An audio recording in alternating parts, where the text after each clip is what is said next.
Swayam Prabha. Digital India. Educated India.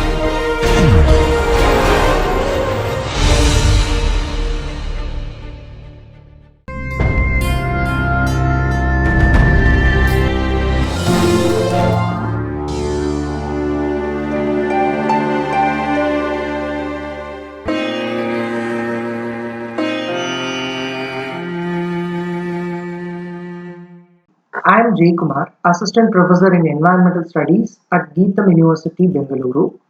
Today, I am going to deliver the lecture on the Module 3 of Environmental Studies, which speaks on the energy resources.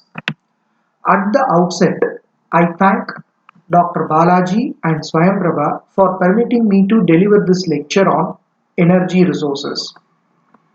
Today, we are going to discuss on how energy is essential for our livelihood. What are our growing energy demands? To suffice the energy demands, what are the conventional energy resources available and what is the present usage? As a result of using these conventional energy resources, what are the limitations we are facing on? And how to overcome the limitations and how to manage our growing energy needs through the use of alternate energy resources, particularly the renewable energy resources, which are gaining more attention today.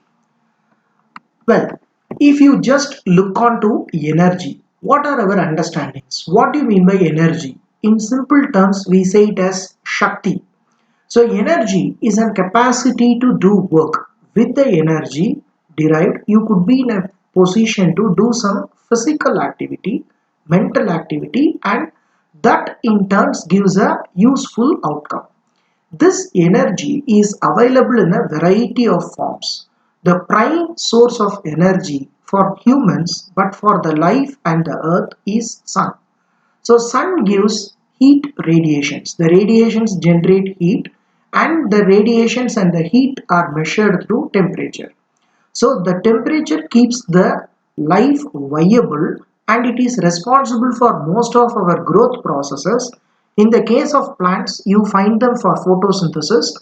In the case of animals, you find the heat is responsible for the metabolism of all the activities, metabolism and release of energy.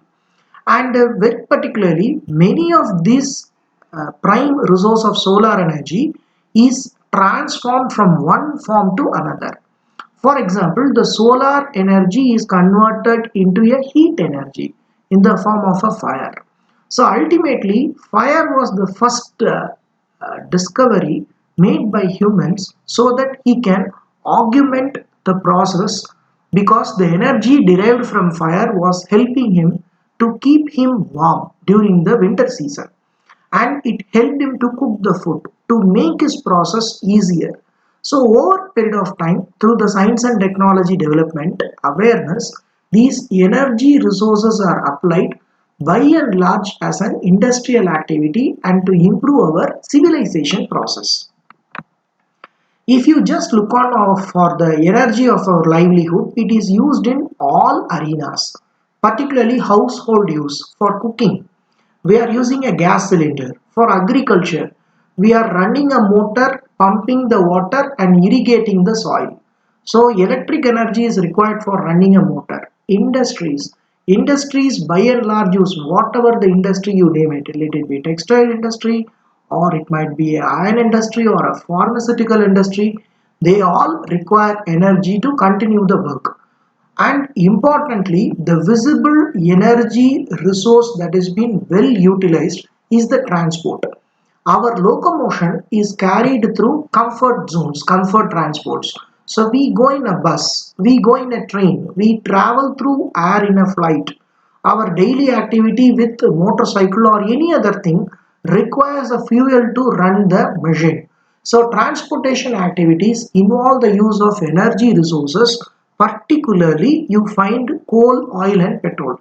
Particularly you find petrol and diesel. Another thing is the modern agriculture uses enormous amount of chemical fertilizers to augment the growth of the plant or to improve the soil fertility content. So when you want to prepare the fertilizers, when the fertilizer industry has to run, energy is required, power is required. In addition to that, industry power manufacturing units. By and large in India, you find coal is abundantly used for generating electricity. Coal fired power plants are more in number in India, and they only manage the energy requirements, very particularly electricity requirements, power requirements of the whole country. So here and there, more amount of coal-based power plants are established. Of course, there are hydroelectric power plants, solar panels, but the industry power manufacturing units by and large come from coal-fired power plants. Another thing is energy demanding roads and railway lines. Right from paving the road or clearing a path or paving a railway line involves all energy demanding activities. For example, if you want to pave the road, initially the road has to be cleared. The rocks and other thing has to be removed, and when the process of removing has to happen, it can happen manually or it can happen through machines. So they use a bulldozers or a road rollers to clearly pave the way, and they apply tar. You can see tar burning, and that is being spread over along with the what to say, that fine coarse particles and the layer of cement or whatever it might be applied, and the tar roads are being paved. So that tar, if it has to happen, it has to be burnt.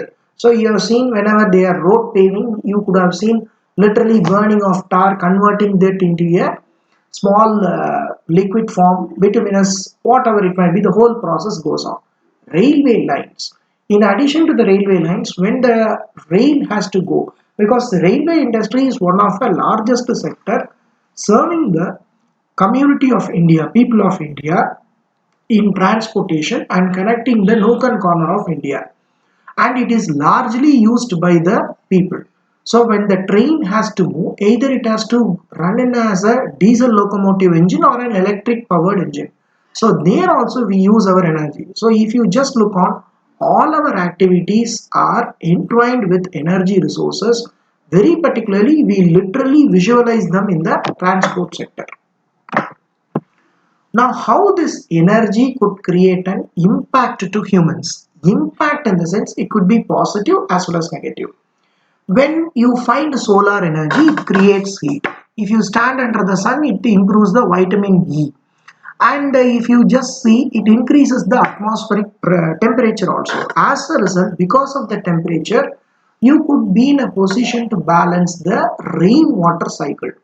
Another thing, we use energy in industries. We used to have coal to burn to generate heat. That heat is to boil the water. It gets converted into steam, and the steam rotates the turbine and generates electricity. In the event of burning coal, it releases a high amount of carbon dioxide. So if enormous amount of carbon dioxide is released, it appears to be a blanket, and it avoids re-radiating the solar radiations from the earth. It prevents the temperature being focused back to the atmosphere, leading to a condition called global warming. Another thing is nuclear energy plants. Of course, nuclear materials are being used to generate energy to look after our power requirements, very particularly electrical power requirements. In the event of using the nuclear materials, there happens leakage or accident which releases high amount of ionizing radiations, which can create an impact at the cellular level and can cause genetic damage, or it can create cancer. Another problem is where we are wasting electricity is in the form of electricity transmission from the power generating unit, from the grid to the transformer or to another grid through wires. So you don't find 100% efficient power transformation, electric power transformation from one grid or from one transformer to the house. There is an energy loss. So this is one aspect we have to understand. So energy could create an impact both in a positive way, because the heat only makes us our metabolism to work, photosynthesis. On the other hand, our comfort zones create enormous amount of pollution, whenever we use energy resources on a large scale. For example, you can be comfortable with a fan, but if you start using an AC, it consumes power. So our comfort zones are created to use more amount of energy. In turn, it has made to exploit more amount of the energy resources, and subsequently the output has created an impact. For example, release of carbon dioxide creating global warming. Now, if you just look on where are our growing energy needs, which pockets or which sector where you find more amount of energy is required? Agriculture. Agriculture is a service sector. By and large, 80% of India's economy is based on agricultural produce or agricultural sector. An agricultural activity initially requires a piece of land where the soil content has to be tested. Based on it, moisture has to be added through water, irrigated, and it has to be prepared. In fact, the farmer prepares the soil and gradually he throws away the seed and the seeds gets sprouted. So initially the farmer plows the land. Mechanical plowing with cattle was there. Subsequently tractors were used. So large scale mechanized agriculture is being practiced because the food demand is increasing. And the agricultural sector involves good amount of electricity because they have to pump the water either from the ground or from the canal which is coming, and to distribute the water either through sprinklers or whatever the means it might be. Second thing, industry.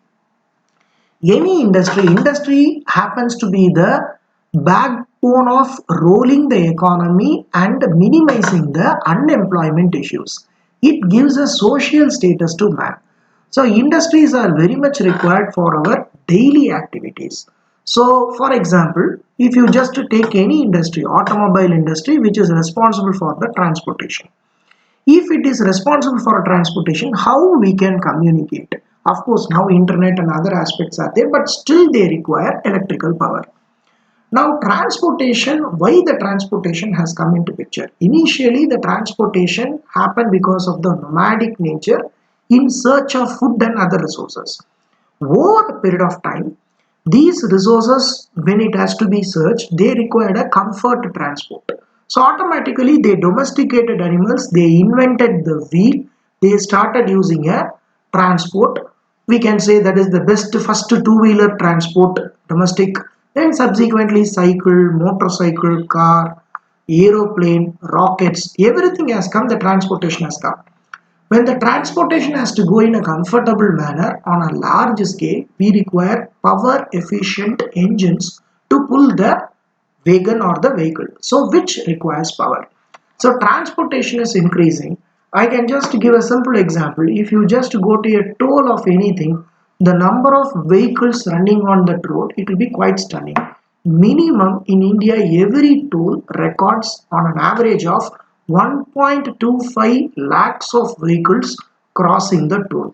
Imagine that many vehicles are there, how much amount of petrol or diesel could have been used. Then coming to mining. Mining. Why do we require mining? We require minerals. When we mine, we get coal, oil, petrol, which again give us a direct consumptive value in a refined manner to manage our energy needs. Next, coming to the buildings. So the urban sprawl has been started. Many of the cultivable lands, of course, deforestation process has happened, land degradation has happened, and many of the buildings are being converted, or rather concrete jungles came on the cultivable lands. So whenever you want to construct a building, you require a concrete mix machine, you require electric power to weld or put an electrical wiring. When you want to clean your flooring, or when you want to smoothening the flooring, polishing the flooring, every activity, electricity in the form of fan, tube light, everything consumes power. So these areas are identified to be the major sectors where our energy needs are continuously growing, and the growing rate is very high. So to manage these growing energy needs, what we are trying to do? We have to just look on the few facts on the energy consumption in India. If you just look onto the energy consumption, it has been doubled up in the last 10 years. Last decade, the total final consumption is more. Particularly, industry and transport sector consumes more. Next comes residential and the service other thing. If you just look onto the industry, 36% of the energy consumption comes through coal. That is quite an alarming factor. While in the transport, 95% of the consumption comes through oil. So by and large, it is seen that renewable energy resources are not that much given attention. We use more attention on the conventional energy resources because the technology happens to be well established, that gives a quick source of energy dispersion and energy attainment, or rather we can capture more amount of energy. Of course, it is being spoken as a myth, that's a different story. Many of the renewable energy resource sectors require better technology so that we can use it in a better way. So that is a point to be noted. So in energy consumption in India, by and large, coal and oil happens. On the other hand, you just look onto the residential sector. Bioenergy and waste, that is 68%. So biogas generation, particularly in the villages, to generate electricity or to use their household things, comes from bioenergy and waste. That is a promising area. So we can concentrate more on the that renewable energy resource, very particularly generating energy from the waste products. From the kitchen waste, you can convert it into a vermicompost or a biocompost. We can use that as a fertilizer. Still, you can compose them, convert into a biogas and use it for requirements. Of course, the details of the biogas will be discussed subsequently. Now, if you just look onto the energy resources in megawatt, what is the power capacity from different sectors in India? If you just look on, coal happens to be the largest sector where high, somewhere around 2,05,134.5 megawatt of electricity or electrical power is generated only from coal sector. So it is very clear India has good number of coal fired power sectors. The problem with the coal is the coal contains sulfur. So during the process of mining, the coal contains enormous amount of soil particles adhered on it, which has to be washed and desulfurized. Nevertheless of desulfurization, when they are burning, they give a good calorific value which can heat the water, convert them into vapor, and electricity could be generated. The problem behind this, it leaves a residue called ash.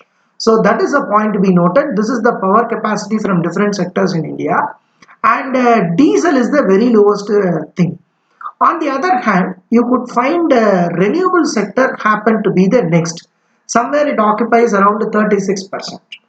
So when it is occupying 36%, the renewable resource or energy resource appears to be more potential and it can be expanded further to manage the energy requirements of India. That is a promising note you can observe from the pie diagram. So you can be improved. Now, till now, what are the energy resources we are using? First thing we will discuss about the non-renewable energy resource. Non-renewable means it cannot be replenished as per the statement. First thing, coal. I have been repeatedly saying coal happens to be one of the largest sector in generating electricity and distributing electricity and managing the power requirements of India, because we find good amount of coal deposits or coal fired power plants are well established in India. Now if you first look on to the source.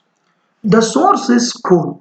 We categorize the coal into anthracite, bituminous and so on, lignite, like that. Anthracite coal contains some amount of sulfur. The sulfur content varies, the calorific value also varies. Lignite is compared to be the better coal with bituminous or anthracite. Now the question comes, how the coal is formed. So when a coal has to form, it requires minimum 250 355 or somewhere around 300 to 400 million years ago, the coal is deposited into the earth. So it has come through a long geological period. So if you just look on to the history or the formation of the coal, scientists have found that the dead plants and animals got fossilized in the soil over a period of the geological movements and other thing.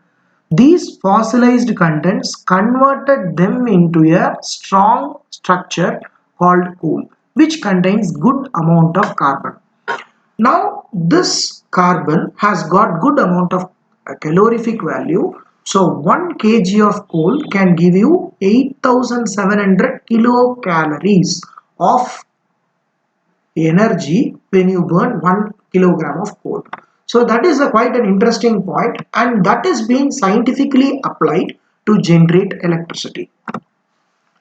Now, among the whole world, India has 5% of the world coals reserve. So with this 5%, we are managing the electric requirements. Still, the electric requirements or the power requirements are growing. So to meet the pressing need, we have to find some alternate energy resources. Another point is the global coal reserves are expected only for next 140 years. Already 50 to 60 years have gone. So another 10 or 50 years, the coal deposits are put into a process of extinction. Another thing is when you burn coal, it produces smoke, first thing. And the smoke also gives rise to fumes with fire ash. And it releases by and large carbon dioxide, oxides of carbon, carbon monoxide, nitrogen dioxide, and sulfur. These gases are released into the atmosphere, and when they mingle with the water vapor present in the atmosphere, they join and come back as sulfuric acid or nitric acid, resulting in a condition called acid rain. Another thing is when you burn the coal, it leads into a fine particle called fly ash. The question comes to our mind, fly ash is generated at a huge extent. If you burn 1 kilogram of coal, minimum you get somewhere around 400 to 600 grams of coal ash, that is fly ash. Today there are a lot of technology, many people should be aware. The coal fly ash is being mixed along with the cement and it is getting converted into hollow blocks. That is a green technology we are trying to apply from the coal.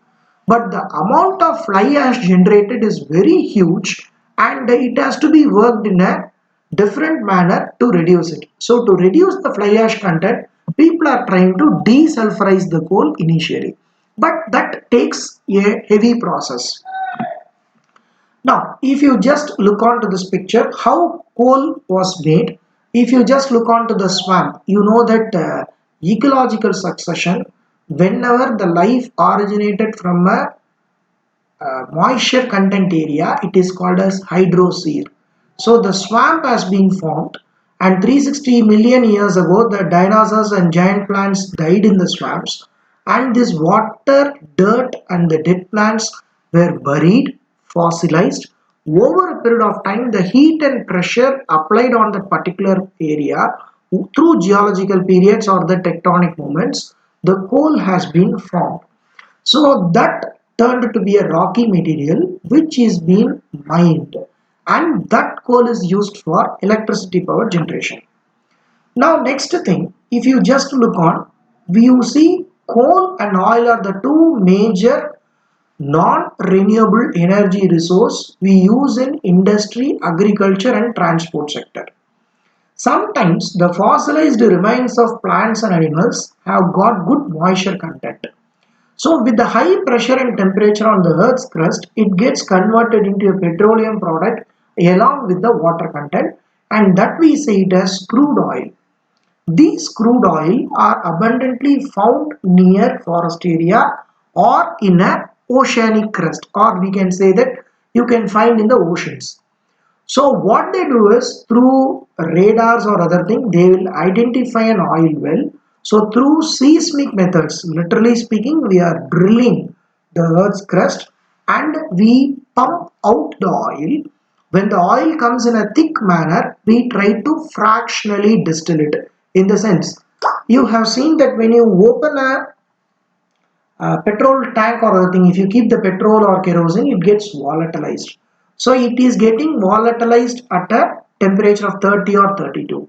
So based on the temperature, they increase the temperature, stop it, and distill it, cool it, and collect it. That is called as, with a differential temperature, they fractionally distill the content.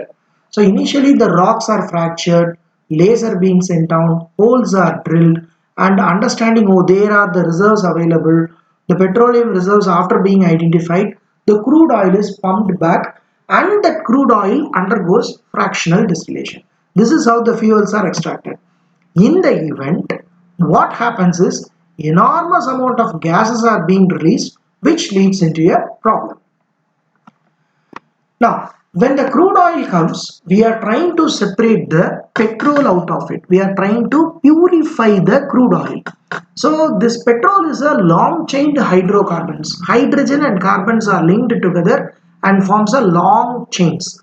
So, by continuously heating them, condensing them at different temperatures, we get a variety of compounds. If there are 1 to 4 carbon atoms, it could be methane, ethane, propane. If it is 10 carbon atoms, it is called as gasoline, where we largely use in airplanes and rockets. And if it is 50 carbon atoms, it is a heavy fuel and waxes, very particularly lubricating gases. The best thing is you get liquid paraffin. You use it as a masher content. So all these things are coming only from the residue of the petroleum, and we use liquefied petroleum gas. In the event of fractional distilling, gases are there that can be trapped and it could be used for cooking or other thing.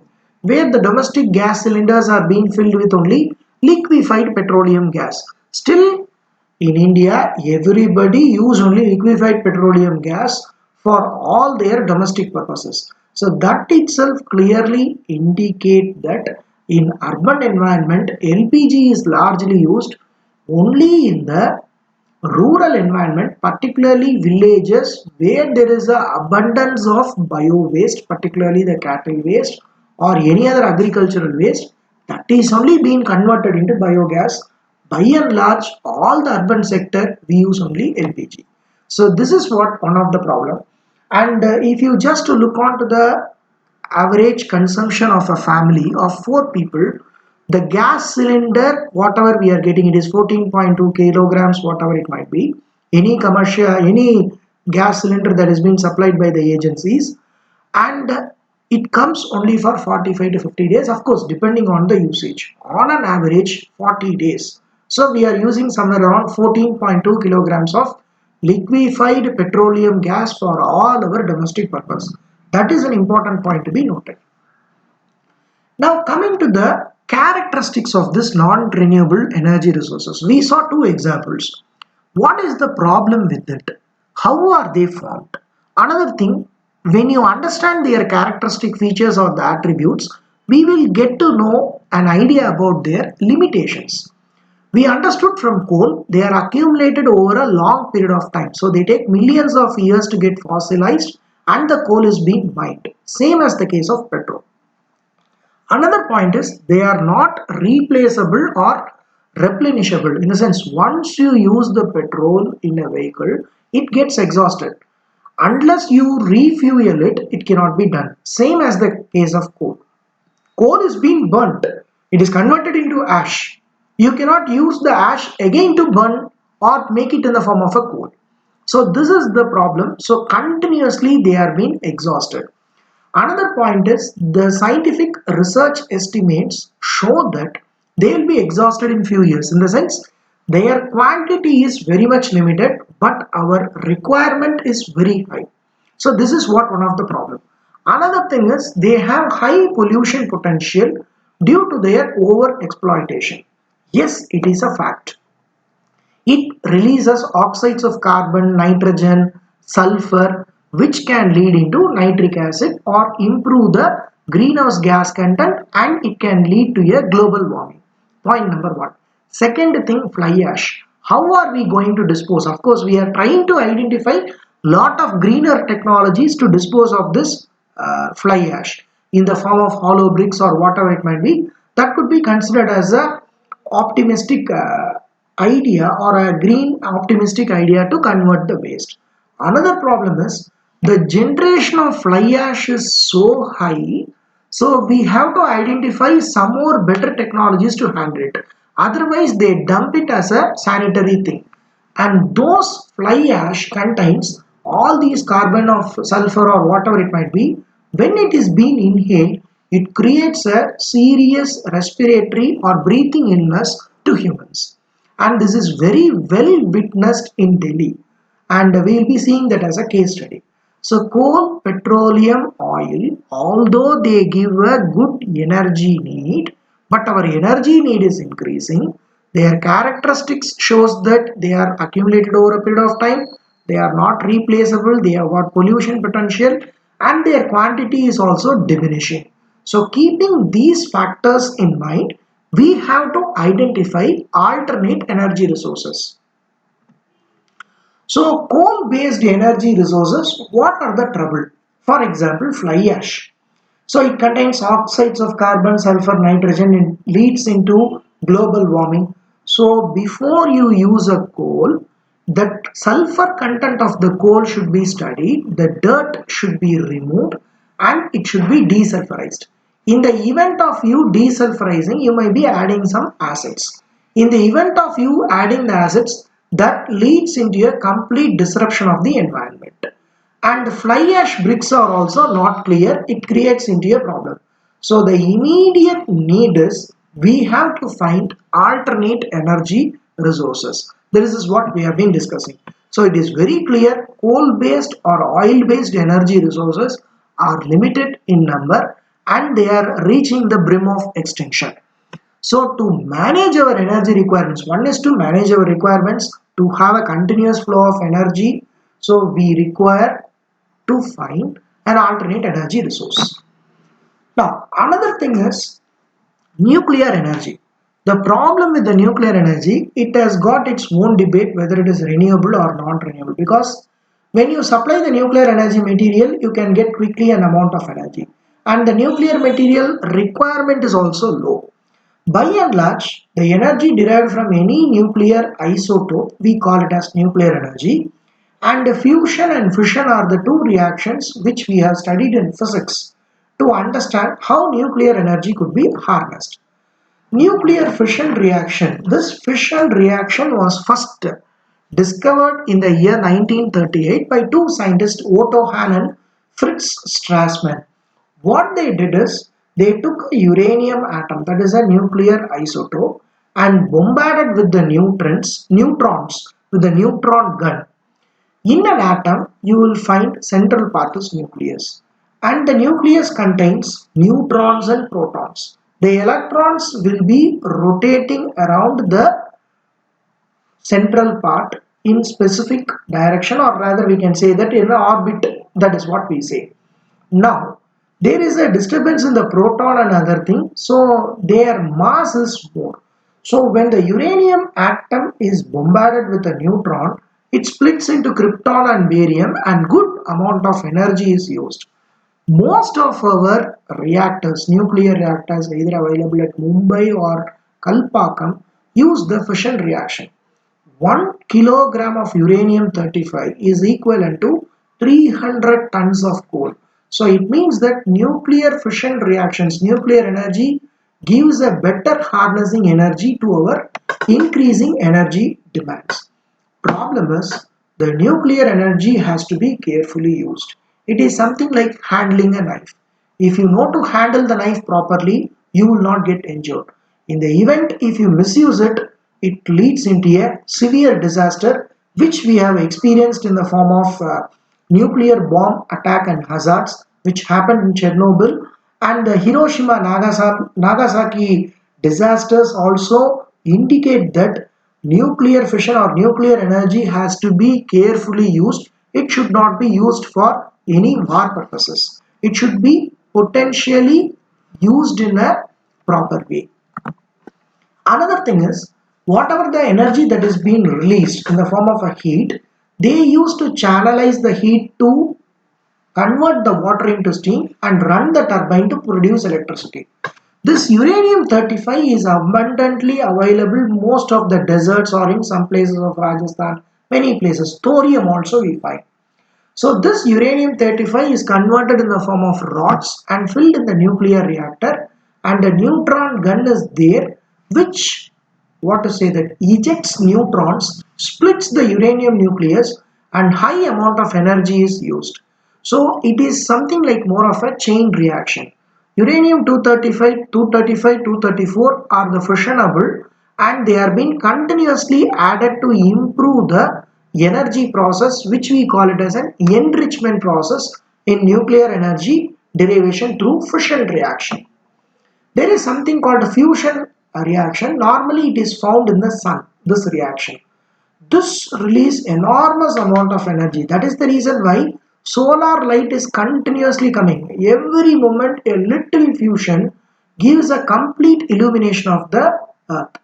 Problem with the thing is fusion reaction uses high amount of energy, and when you fuse two hydrogen atoms, the amount of energy that we are generating is endless, and this takes a long process to get initiated, and this nuclear fusion reactions are still in the process of generating electricity.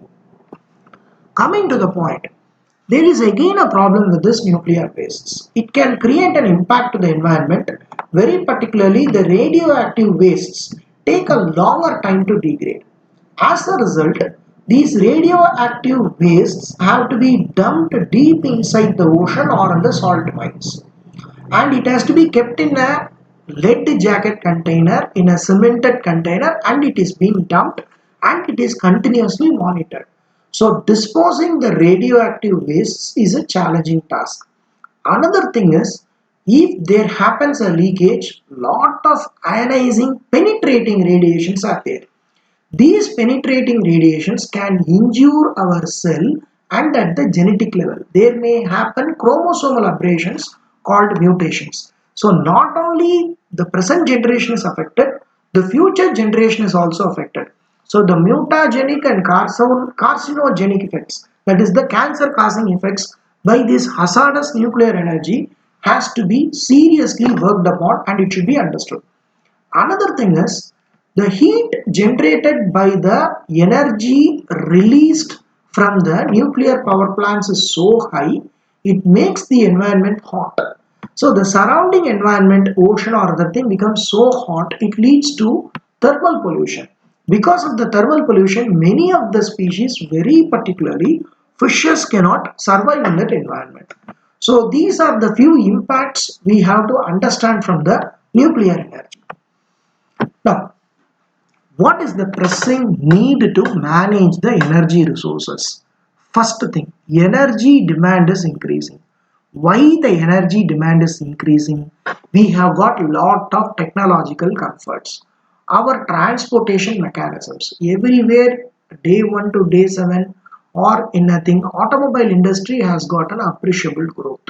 So they give lot of vehicles, different modes of transportation, comfortable mode of transportation, and economical mode of transportation. They say that this is a mileage rich vehicle, this is a comfort rich vehicle, this has got beautiful suspensors at the back. So enormous amount of features have been introduced so that our transportation, or rather the physical movement, locomotion, is made very more comfortable or convenient.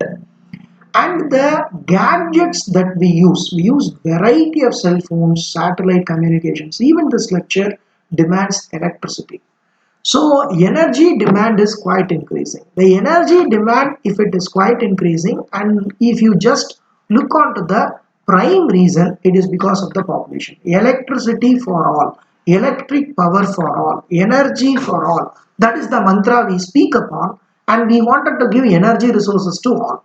So if you want to give on to the energy resources, where you can depend, either you can depend on the coal or you have to depend on the renewable energy resources.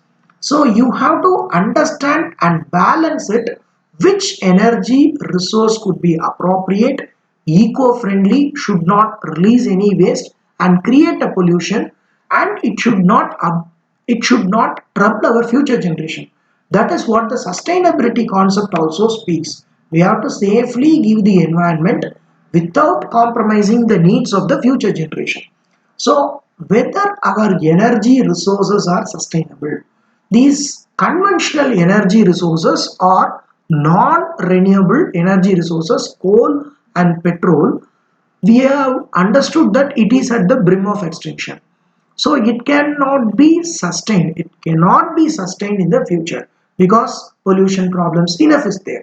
So that is one thing. Another point is among the various sectors you find electrical and communication sector to be very vast expanding. The amount of electronic waste that is being generated in India and in the globe is humongous. On an average, 4.7 billion tons of waste, electronic waste, are generated in the whole world, and the main contribution comes from China and India. Well, now we will just discuss upon some of the renewable energy resources. Before going to the renewable energy resources, let us look on to the attributes of the renewable energy resources. First thing, they are providing a continuous source of energy. So from the sunlight, it is continuous and it is also a stable form of energy. In the case of a coal, you have to mine it out and you have to desulfurize it, process it, and once it is burnt, when it is getting half converted into ash, the energy levels decline. So you have to automatically add the fuel to get a continuous process of electricity. So the replenishing process or rejuvenating process is free and it is continuous in the case of renewable energy like solar, wind or tidal or whatever it might be. And I have told you the scientific research has clearly said that coal and oil reserves are only for a short period. So they are at the brim of extinction. So in the case of renewable solar or other thing, it can be continuously rejuvenated. And these are also called as non-conventional energy resources because they require more amount of popularity. Now, one of the common application of the solar energy is your solar cell. So, solar cell is a solid device, a solid state device that converts the solar radiations falling on the plate of the solar panel where it induces the electrons to get charged and a series of electrodes are placed inside which we call it as a dynode, and the solar energy is converted into a electrical energy which can be stored in a battery or other thing. It forms a phosphate and a silicon layer and that layer absorbs the photons very particularly from the radiations of the sun. And today we have found to here the efficiency is gone up to 20 to 30%, even 80% is there. The important issue is there is no moving part, it can be fixed, it can collect it. And the applications of the solar noise is a solar cell is very high as it has got no noise and the lifetimes is somewhere around 20 to 30 years. So it can be used for street lighting, it can be used for solar geyser or heater or whatever it might be. So the applications are so vast, even the solar cell is used for solar calculator. Now coming to the one of the major application, popular application is your solar cooker. In the solar cooker, how it is being designed is a black insulated box is taken. Black is a good absorber and a reflector of energy or light. So, and it is having a plain glass which is mounted at an angle of 45 degrees centigrade which receives the solar radiations and it is reflected by the box. The inner portion of the box is also painted black, thereby it could able to maintain and sustain the heat. With the heat being generated at appropriate holders, the vessels is being kept along with the food material and it is being cooked. It is well thermally insulated so that you don't lose energy. This is a simple construction of the solar cooker. Now the advantage of a solar cooker is if you have the mirror to be of a parabolic in the sense in a converted or converged form, they can attain temperatures above 290 degrees centigrade and there is no requirement of fuel. It saves the cost, it reduces the environmental damage. In the case of coal or petrol, it leaves lot of residues to the atmosphere and water. and 2.5 billion people still use this and they cook on open fires. So when they cook on open fires, they require the fuel wood. So that can be reduced. So there are large economic and environmental benefits associated with the solar cooker, and it also reduces deforestation. That is an important aspect of so using a solar cooker. And now the important energy, if you just to look on to the introduction of the slide, we found that the residential community, the residential sector uses 68% of the energy derived from bio wastes.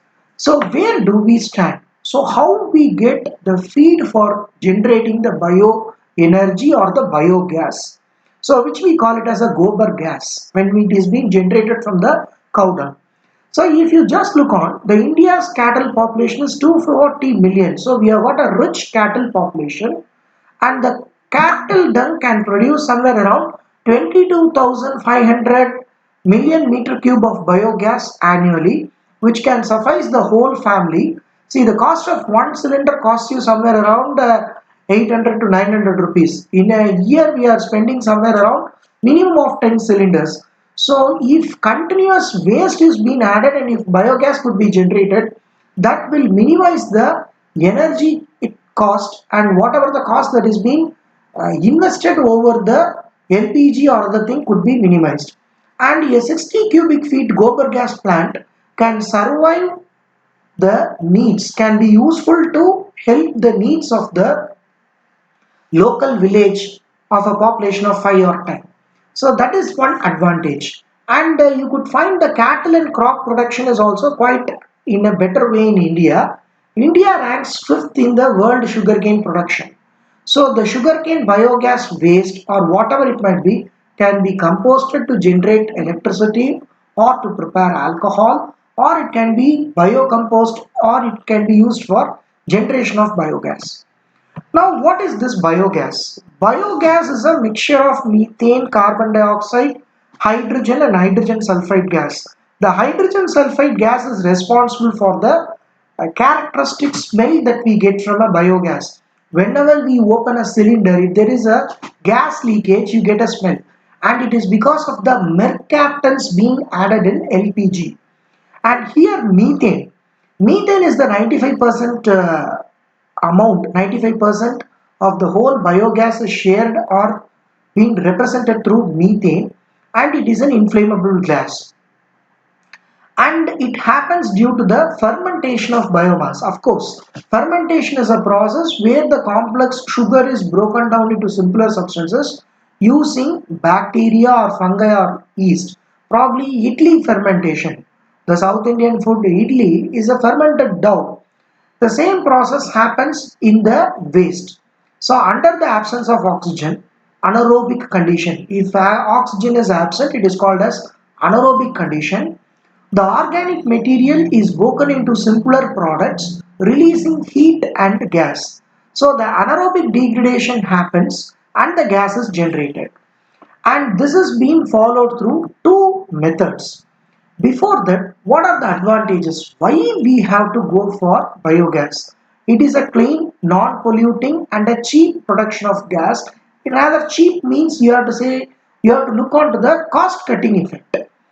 Next thing is it is having a direct supply to the plant and there is no storage problem. Often we encounter the instance of the cylinders, gas burst or whatever it might be. Another thing, we are using the cow dung here, cattle dung here. After the energy being used to produce biogas, whatever the leftover residue, we call it as spent slurry. This spent slurry can be used as a fertilizer. Another thing is the anaerobic digestion eliminates the health hazards. If there is any fecal material of cow dung accidentally mixes with water, it can create some sort of waterborne diseases. So the health hazard is also minimized. Well, you find two types in the case of biogas generation or the biogas plants. One is a floating gas holder, another is a fixed dome holder. In the floating gas holder, you could find the digester tank. It is made up of bricks beneath the ground, placed beneath the ground. Above the digester tank, you find an inverted steel drum. As the drum rises, it indicates that biogas is being generated. There is an inlet through which the cow dung is being supplied in. So the digester has got an inlet tank, inlet pipe I can say, through which the water mixed to cattle dung is pumped in. So inside the digester tank, the cattle dung is allowed to ferment and under anaerobic conditions, under the absence of oxygen because it is covered. So anaerobic degradation of materials takes place. The complex carbohydrate or the starchy materials are broken down into simpler substances. Literally speaking, methanogenesis process happens under anaerobic conditions, that is under the absence of oxygen. Methanogenesis means it is the production of methane. So it is acted upon by anaerobic bacteria, breaking the simpler substance, breaking the complex into simpler substances. Methanogenesis happens. Biogas is produced. So the biogas can be captured through the outlet pipe, it is there, and as the production gets enhanced, the covering or the steel drum also slightly gets lifted up. That indicates that the gas is produced. It can be regulated by a valve. Directly, it could be connected to a domestic requirement straight away to the kitchen or other thing, or to a gas stove. And the another advantage is whatever the leftover after the biogas is produced, that we call it as a spent slurry, that could be scooped off and it could be used as a fertilizer for the plants. So that is also one advantage. The problem behind using a biogas, of course, these limitations are very less. We find few demerits, very particularly corrosion of steel tank. How corrosion of steel tank happens is, if it is subjected to water, the steel tank might corrode. The leakage of gases, it is going through some metal pipes. So corrosion and leakage could be possible. So to reduce it, we have to paint it periodically and maintain the steel tank or the steel cover by decorroding it. So it involves some minimum expenditure. Although these demerits are there, the merits, the advantage that we derive in the cost cutting or using the waste resources is quite high. Nevertheless, we project you the demerits. These are some of the demerits which we have to convert them into a advantageous form. On the other hand, in the case of fixed dome, I told you the construction is same except the steel drum or the cover that is being placed. It is replaced by a dome shaped roof made up of cement and bricks. So that could be made, and this models have been given by the Ministry of Non-Conventional Energy Resources, Government of India, where you find a floating drum type and fixed dome type, and floating drum Ganesh, Prakati are there, and Janata model, Deenabandhu model are the fixed dome type, which is given by the Ministry of Non-Conventional Energy Resources, and the Government of India also supports where Unnat Bharat Abhiyan in the villages where the waste is being collected, and if it could be converted into biogas, the government gives a complete support. The picture clearly indicates how Unnat Bharat Abhiyan scheme is being implemented in villages. Now, coming to the summary. So we have understood what is energy. Energy is the capacity to do work.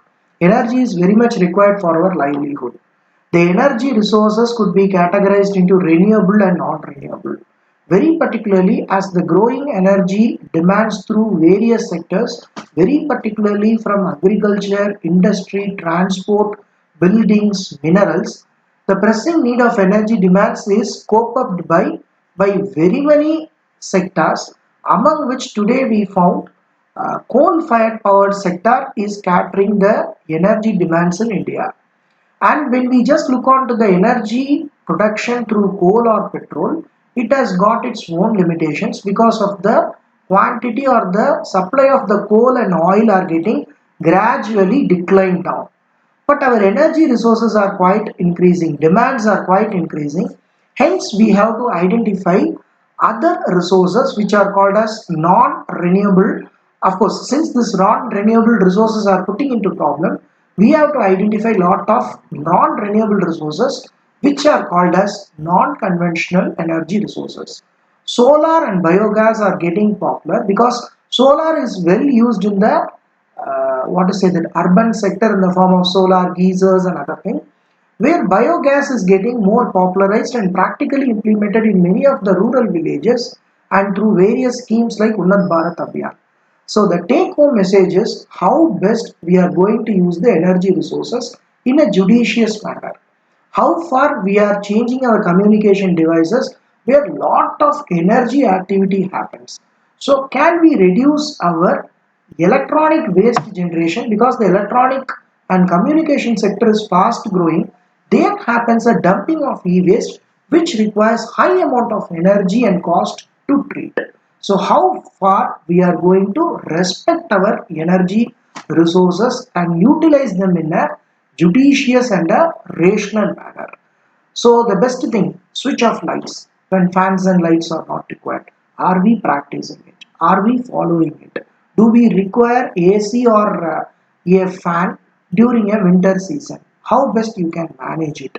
Can we adjust the temperature of the electronic gadgets? Are we using a energy star rated, 5-star rated devices to reduce the energy consumption? So all these factors, if it could be accounted, automatically the energy consumption and the pressing energy demands could be met out. Thank you.